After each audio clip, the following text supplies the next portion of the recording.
जय हिंद साथियों। पिछले सीरीज में मैंने आप लोग को बताया कि हम इतिहास के बारे में क्या जान सकते हैं, कैसे पता लगाएंगे और क्या क्या जाना जा सकता है। तो आप लोगों ने देखा कि हम अतीत के बारे में बहुत कुछ जान सकते हैं, जैसे 500 साल पहले लोग कैसे रहते थे, उस समय वैज्ञानिकों का जीवन कैसा था, कृषकों का जीवन कैसा था, पशुपालक का जीवन कैसा था, बच्चे कौन सा खेल खेला करते थे, कौन से संगीत हुआ करता था, कौन से नाटकें हुआ करता था। इस सब के बारे में हम लोग जान सकते हैं। इतना हम लोग अभी तक में जान चुके हैं। अब एक बड़ा प्रश्न है कि लोग कहाँ रहते थे उस समय। कई लाख वर्ष पहले लोग नर्मदा नदी के तट पर रह रहे थे।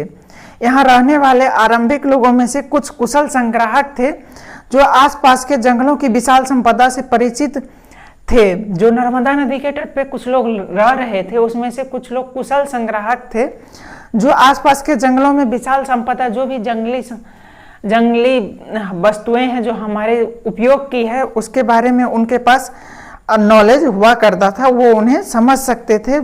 अपने भोजन के लिए वे जड़ों, फलों तथा जंगल के अन्य उत्पादों का यहीं से संग्रह किया करते थे।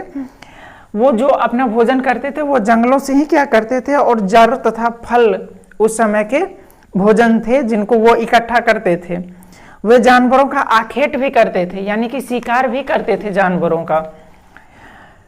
इसी क्षेत्र में कुछ ऐसे स्थान हैं जहां लगभग 8000 वर्ष पूर्व स्त्री पुरुष ने सबसे पहले गेहूं तथा जौ जैसी फसलों को उपजाना आरंभ किया।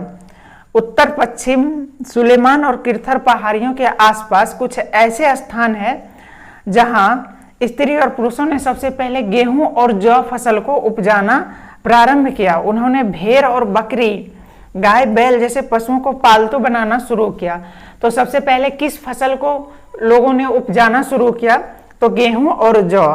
और किस जीव को पालतू बनाना शुरू किया? तो गाय और बैल जैसे पशु। ठीक है। यहाँ लोग गांव में रहते थे। उत्तर पूर्व में गोरों तथा मध्य भारत में विंध्य पहाड़ियां, ये कुछ अन्य ऐसे क्षेत्र थे जहां कृषि का विकास हुआ। कृषि का विकास कहाँ हुआ? उत्तर पूर्व में गारों तथा मध्य भारत में विंध्य पहाड़ियों के आसपास कृषि का विकास हुआ। जहां सबसे पहले चावल उपजाया गया वह स्थान विंध्य के उत्तर में स्थित है। जिस स्थान पे सर्वप्रथम चावल उपजाया गया वो स्थान विंध्य के उत्तर में स्थित है। मैं आप सबको ये भी बताऊंगा कि चावल सर्वप्रथम किस स्थान पे उपजाया गया, लेकिन चूंकि ये एपिसोड हर किसी के लिए है, ये सीरीज हर न केवल स्टूडेंट के लिए है बल्कि हर व्यक्ति के लिए है जो अपने पूर्व के बारे में जानना चाहता है, अतीत के बारे में। तो अभी हम बेसिक से ले चलते हैं, आगे आने वाले सीरीज में हम आप सबको हर बिंदु बाहर पॉइंट टू पॉइंट आपको बताऊंगा। चलिए आगे देखते हैं।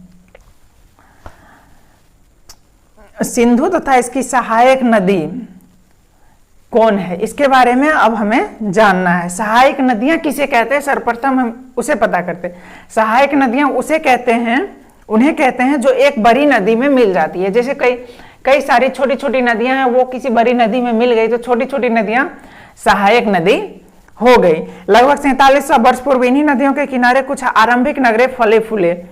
4700 वर्ष, लगभग 5000 वर्ष पूर्व हम उसको मान सकते हैं कि नदियों के आसपास ही ग्राम बसे, गांव बसे। गंगा और इसकी सहायक नदियों के किनारे तथा समुद्र तटवर्ती इलाकों में नगरों का विकास लगभग 2500 वर्ष पूर्व हुआ। गांव का विकास 4700 वर्ष पूर्व हुआ, लेकिन नगरों का विकास गंगा और समुद्री तटवर्ती इलाकों में 2500 वर्ष पूर्व हुआ। गंगा तथा इसकी सहायक नदी सोन का पता लगाना है। अब एक सोन नदी है और गंगा नदी है, इसकी सहायक नदी के बारे में पता लगाना है। गंगा के दक्षिण में इन नदियों के आसपास का क्षेत्र प्राचीन काल में मगध, वर्तमान बिहार नाम से जाना जाता था। गंगा के पश्चिम का जो क्षेत्र था, जो अभी वर्तमान में मगध नाम से जाना जाता है, मगध बिहार में पड़ती है अभी। इसके शासक बहुत शक्तिशाली थे और उन्होंने एक विशाल राज्य स्थापित किया था। मगध के जो शासक थे वो बहुत शक्तिशाली थे और उन्होंने एक विशाल राज्य स्थापित किया, मतलब बनाया था।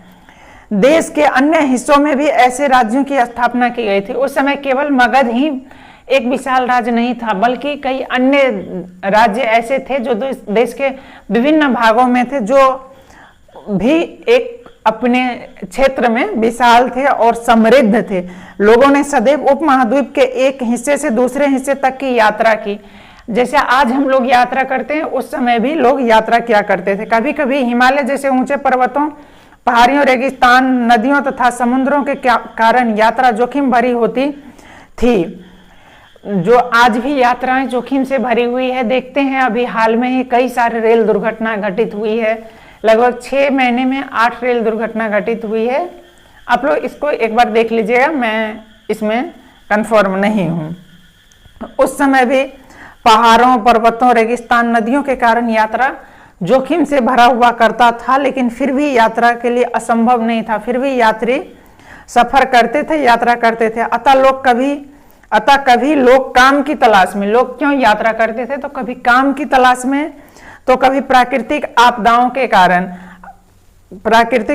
के कारण एक स्थान से दूसरे स्थान जाया करते थे। आज के समय में भी लोग काम की तलाश में बहुत दूर दूर की यात्रा क्या करते हैं। कभी कभी प्राकृतिक आपदा जैसे बाढ़, सुनामी, बारिश, आगजनी इत्यादि के कारण भी लोग एक स्थान से दूसरे स्थान पे शिफ्ट किया करते हैं। तो 4700 वर्ष पूर्व भी ये सारी घटनाएं हुआ करती थी। कभी कभी सेनाएं दूसरे क्षेत्रों पर विजय हासिल करने के लिए जाती थी। जैसे आज भी हमारे जम्मू कश्मीर में देखते हैं, पाकिस्तान से, सियाचिन में चीन से लड़ाई झगड़े होते रहते हैं। ठीक उसी प्रकार पूर्व में भी झगड़े हुआ करते थे आपस में। तो सेनाएं एक दूसरे से लड़ के अपनी संपत्ति का, अपने देश की सेनाओं का, देश की सीमाओं का रक्षा क्या करती थी। इसके अतिरिक्त व्यापारी कभी काफिले में तो कभी जहाजों में अपने साथ मूल्यवान वस्तुएं लेकर एक स्थान से दूसरे स्थान जाते रहते थे।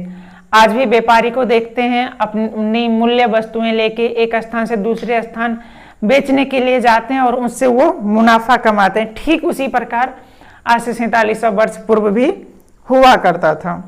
धार्मिक गुरु लोगों को शिक्षा और सलाह देते हुए एक गांव से दूसरे गांव तथा एक कस्बे से दूसरे कस्बे जाया करते थे। कुछ लोग नए और रोचक स्थानों को खोजने की चाह में उत्सुकता बस भी यात्रा किया करते थे।